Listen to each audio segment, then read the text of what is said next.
कांच ही बाँस के बहंगिया बहंगी लचकत जाए। कांच ही बाँस के बहंगिया बहंगी लचकत जाए। नमस्कार दोस्तों, ये छठ पर्व का एक लोकगीत है और उस दिन मैंने वर्णिका प्रकाशन पर लाइव करने के बाद अगले दिन लोकगीतों पर हो रहे कार्यक्रम में जब बातें सुनी लोक साहित्य की और उसकी समृद्धि की, तो मैं भी प्रेरित हो गई कि जिन गीतों को मैं गुनगुनाती हूँ उसको क्यों नहीं थोड़ा सा साझा करूँ। ये लाइव नहीं है और मंच भी नहीं है। मैंने मंच पर भी कभी गाना नहीं गाया, नृत्य भी नहीं किया। मतलब बहुत बचपन में किया होगा, है ना, बहुत बचपन में, लेकिन मतलब हाई स्कूल के बाद से नहीं। और मैं सचमुच अभिनय में दिलचस्पी रखती थी। बहरहाल और भी बहुत सी बातें हैं, हर किसी के इसको हम रचना यात्रा ही कह लें, जो भी हो। तो मैं लोकगीतों पे इसलिए कुछ कहना चाहती थी क्योंकि लोकगीतों का इतना सुंदर स्ट्रक्चर है, उनकी संरचना इतनी समृद्ध है कि अगर हम उनको जीते हैं तो थोड़ा सा उनको और खुलेआम जीना चाहिए।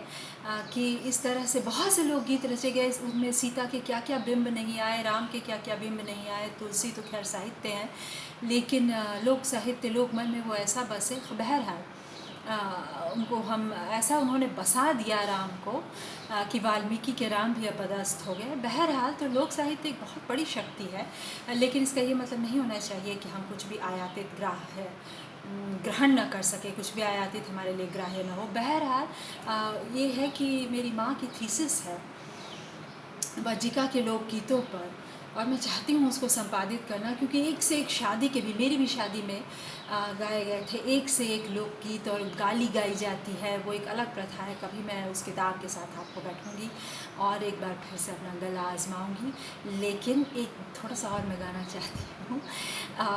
छठ का ही एक और गीत है, छठ पर्व से आप सब परिचित है, वो सूर्य भगवान की उपासना का गीत है। वो शायद सूर्य के उत्तरायण या दक्षिणायन होने पर कभी बिहार में होता है, जिसमें जल में खड़े होकर उगते और डूबते सूर्य को नमन करना होता है। और बड़ा ही, और उसमें चाँद की भी पूजा होती है, और बड़ा ही विराट पर्व है वो बिहार का, आप सब जानते हैं। उसके लोकगीत हैं। अब तो उसमें पता नहीं क्या क्या डीजे भी बजने लगा है, लेकिन लोकगीत भी हैं। तो वो जो था, कांच ही बाँस के बहंगिया, कि कांच है, कच्ची है बाँस की जो बहंगी है, कहें कि गंभीर जीवन ही कच्ची मिट्टी का बना है, और हमारे सारे वाहन जो हैं वो कच्ची मिट्टियों के बने हैं। बाँस की जो ये बहंगी है, ये जो पालकी है, ये लचकती चली जा रही है ना। इसको लेके कितनी लड़ाई, कितनी उठापटक, फलाना है, हुंडई है, टोयोटा क्या नहीं है, पता नहीं क्या क्या है, और भी दुनिया भर की बातें होंगी उसको लेके। मैंने एक बिंब उकेरा, एक अर्थ उकेरा, एक व्याख्या की। अब उसकी व्याख्या इतनी की जा सकती है। बहरहाल एक और जो छठ का गीत मुझे बहुत पसंद है, और इसलिए मुझे यहाँ पे बिहार मुजफ्फरपुर में मैं हूँ, और इसलिए मुझे यहाँ पवनी में, जिसको बज्जिका में कहते हैं, पर्व त्यौहार, उसको पवनी, उसमें बिहार में रहना इसलिए बहुत पसंद है कि किस्म किस्म के गीत बजते हैं। तो एक गीत जो और छठ का बजता है, ऊजे किरबा फरले मैं खौद से, ओ पे सुगा मर राय। वो जो केला फरा है, मतलब फला है घौद में, पेड़ में एक पूरा घौद, उस पर टिया पाखी सुग्गा, है ना, हिरामत तोता नहीं, जायसी का भी नहीं, लेकिन केवल तोता, जो कितना विरल है। मैंने एक पूरा पेड़ अमरूद का तोते के लिए समर्पित करके रखा है, और तोता भी है कि पड़ोसी के ही अमरूद पर लचकता रहता है। तो बहरहाल, ऊजे किरबा फरले मैं खौद से, ओ पे सुगा मर राय, मार बहु है सुगबा धनुष से, सूका गिरे मोरो झार, सूका गिरे मोरो झार। समझ ही गए होंगे आप, कितना करीब है हिंदी के वजह का। तो खैर इतने ही लाइन मुझे याद हैं। और एक गीत में भोजपुरी वजिका मेरी टेक्निकली स्पीकिंग माँ की भाषा है, तो उसको मातृभाषा कह दें, और पितृभाषा भोजपुरी है। तो एक दो चार पंक्तियाँ मैं भोजपुरी एक लोकगीत की गाती हूँ जो मुझे बेहद प्रिय है, और इसको मैं खूब गाती थी। मैं बाथरूम सिंगर हूँ दोस्तों। तो मैं कनाडा में भी इसको खूब गाती थी।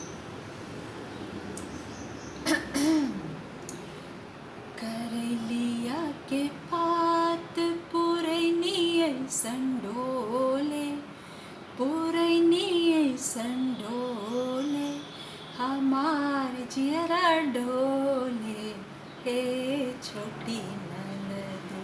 इसको मैं ख़ास करके भूकंप के बाद जो है खूब गाती थी, हेठी और उसके बाद तमाम भूकंपों के बाद। और इस गाने में जब भी मैं गाती हूँ तो मुझे संजय लीला भंसाली भी याद आ जाते हैं, देवदास के कि है डोला रे डोला रे डोला। बहरहाल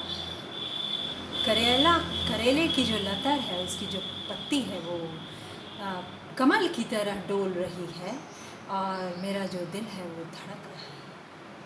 हमार जियरा डोले, हे छोटी नदी। लोकगीतों का सौंदर्य देखिए, उनकी उपमा देखिए। बहरहाल फिर मिलेंगे एक किताब के साथ। मैं गाना चाहती हूँ कुछ एक लोकगीत भी। मैंने पहली बार कैमरे को हॉरिजॉन्टल किया है किन्हीं के कहने से। हो सकता है कि बहुत टेढ़ा टेढ़ा आए, तो कोई बात नहीं, आवाज़ है ना, पहचान है।